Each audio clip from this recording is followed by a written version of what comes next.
Umabot ng hanggang leeg ang baha sa ilang lugar sa Fairview, Quezon City. Pero ang ilang residente, tila hindi ito inalintana. Ang mga lumikas naman sa mga evacuation center, hindi na ng problema dahil sobra-sobra pa ang supply ng relief goods doon.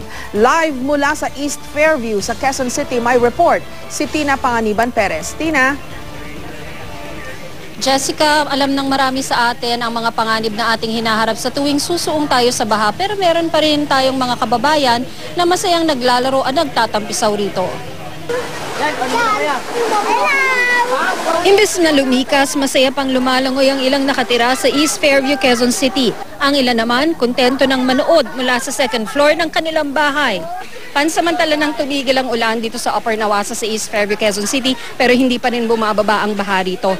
Hanggang binti pa rin ang tubig dito. Pero sa bahaging iyon daw, umabot ang baha sa 7 talampakan kaninang umaga. May mga pulis na may mga dalang salbabida at life vest na naka-standby sa di kalayuan. Wala naman pong mga nasaktan o na-injured na mga individual dito. Itong mga salbabida natin dito, life vest, ano pong gagawin natin dito? Yan po ay pamimigay po natin kung kinakailangan sa mga taong nandirito. Palabas ng Upper Nawasa sa Commonwealth Avenue, buhol-buhol naman ang mga sasakyan. Nag-counterflow ang mga galing Philcoa at Tandang Sora at isang lane na lang ang natira sa mga kasalubong na sasakyan. Naiipon ang mga sasakyan sa tapat ng isang car dealer dahil hirap ang mga itong makatawid sa baha.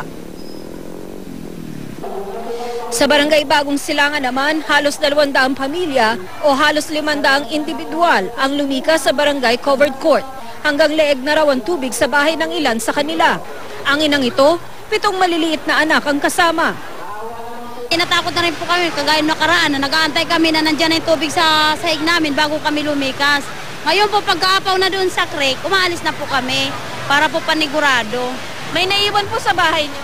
Yung tatay po namin, yung asawa ko po. Eh bakit nandun siya? Ayaw niyang lumikas po?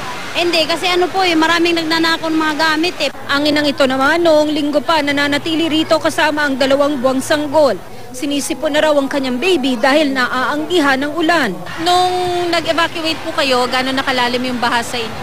Ano po, sa tuhod po. Ngayon, hanggang lagpas tao na po. Di ba kayo nahirapan na ilikas si baby? Mahirap po, kasi putik Sa kabuuan, 582 families sa Barangay Bagong Silangan ang lumikas sa iba't ibang evacuation center. Wala naman daw problema ang mga evacuees sa pagkain dahil kahon-kahon at supot-supot na relief goods ang dumarating. Pero merong ayaw pa ring iwan lang ang kanilang mga tahanan kapag kaharap na nila ang panganib.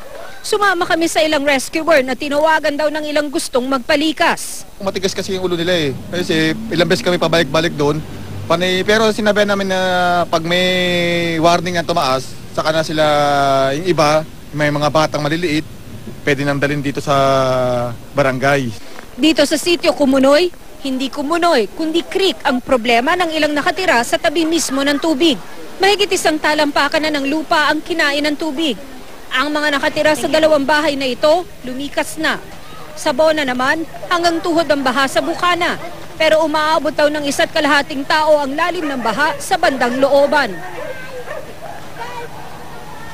Jessica, 30 pamilya mula sa Upper Nawasa ang lumikas sa clubhouse ng katabi nilang kondo, pero marami ang nananatili sa kanilang mga bahay dahil wala nang baha rito. Yung kaninang baha na umabot ng 7 feet na hanggang binti kaninang mga bandang alas 7, ngayon ay hanggang bukong-bukong na lamang. Ang supply ng kuryente kanina naputol pero naibalik na rin sa ngayon. Ang baha dito sa Upper Nawasa, East Fairview, pati na rin sa Barangay Bagong Silangan ay dahil po sa pag-apaw ng Lamesa Dam kanina. Ang update as of 5 p.m. pa rin, ang Lamesa Dam water level ay 80.32 meters. Ang total number of affected barangays ay umabot ng 26, habang ang mga pamilyang naapektuhan ay umabot ng 41 at ang affected individuals ay 1,985. Sa ngayon, Jessica, ay ambo na lamang ang nararanasan natin dito sa may Upper Nawasa, East Fairview, Quezon City. Jessica? Alam mo, Tina, napakagandang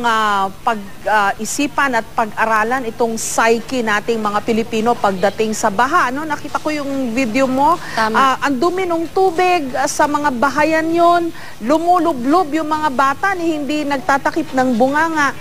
Bukod sa peligro dahil pwede silang malunod,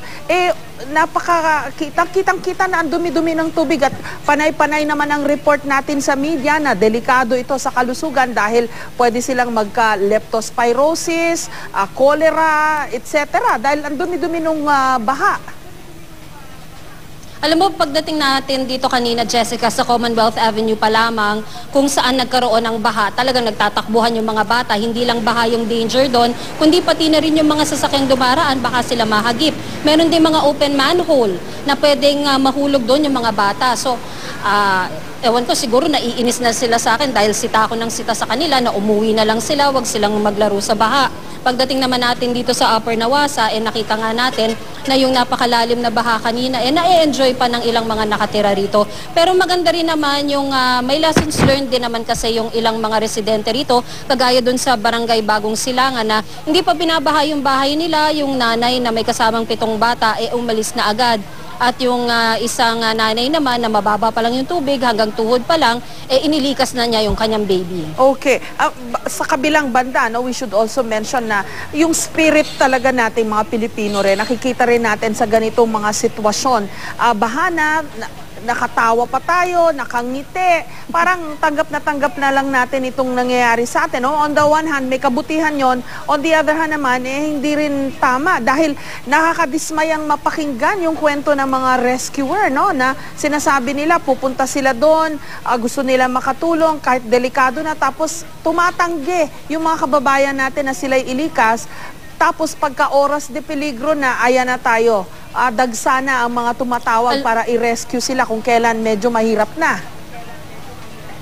Alam mo, Jessica, yung mga nakausap nating rescuer kanina, hindi lang yung kakulitan ng mga ire-rescue nila yung nagiging problema. Meron daw mga tao na nananamantala, mga masasamang loob na nagpapanggap na rescuer. Pupunta dun sa mga apektadong mga bahay at magnanakaw. Nako. Meron din naman na tinetesting lang daw yung readiness ng mga rescuer na tatawagan sila, kailangan naming ma-rescue ngayon. Pero kagaya nung pinuntahan natin kanina, wala namang sumama sa kanilang lumikas. Nako, maraming salamat at ingat kayo dyan, Tina Panganiban Perez.